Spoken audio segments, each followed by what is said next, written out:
اس کے بعد آتا ہے معاشرہ. اس کے بعد جو لیٹسٹ کانسیپٹ ہے انسانی یوں سمجھیے عمرانیات کے اندر، سوشولوجی جو ہے ہیومن سوشولوجی، اس میں لیٹسٹ کانسیپٹ ہے ریاست، اسٹیٹ. اور اس سے بھی آگے اب جو معاملہ جا رہا ہے وہ گلوبل اسٹیٹ قائم کرنا، ورلڈ آرڈر قائم کرنا. ادھر انسان جا رہا ہے اور وہ جا رہا ہے خباثت کے تحت.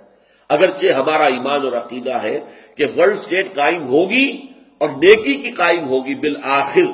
ابھی شرارت کو جو ہے پنپنے کا اور موقع ملے گا، اللہ تعالیٰ اور انہیں ان کی رسی دراز کرے گا، لیکن بالآخر خلافت علی منہاج النبوت کا نظام پوری دنیا میں قائم ہو.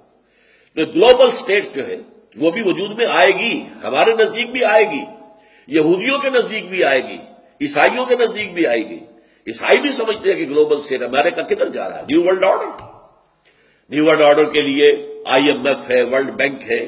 نیو ورلڈ آرڈر کے لیے یونائٹڈ نیشنز ہے. نیو ورلڈ آرڈر کے لیے اب WTO ہے، ورلڈ ٹریڈ آرگنائزیشن ہے. اسی کے لیے ٹرپس کا معاہدہ ہے. یہ سارے سب کچھ کیا ہو رہا ہے، کدھر جا رہا ہے معاملہ؟ Social engineering programme United Nations کے تھرو کس طرف جا رہا ہے کہ پوری دنیا کے اندر ایک ہی تہذیب ہو، وہی بے حیائی جو ہمارے ہاں ہے، اور وہی مرد اور عورت کو بالکل شانہ بشانہ لا کر میدان میں کھڑا کر دینا. نہ عورت عورت رہے، نہ مرد مرد رہے، بلکہ یہ سب مل کر ایک کوئی درمیانی مخلوق بن جائے اور خاندانی نظام کا تہبانہ کر دے. یہ سوشل انجینئرنگ اس کا عنوان ہے. تو یہ ہو رہا ہے دنیا میں.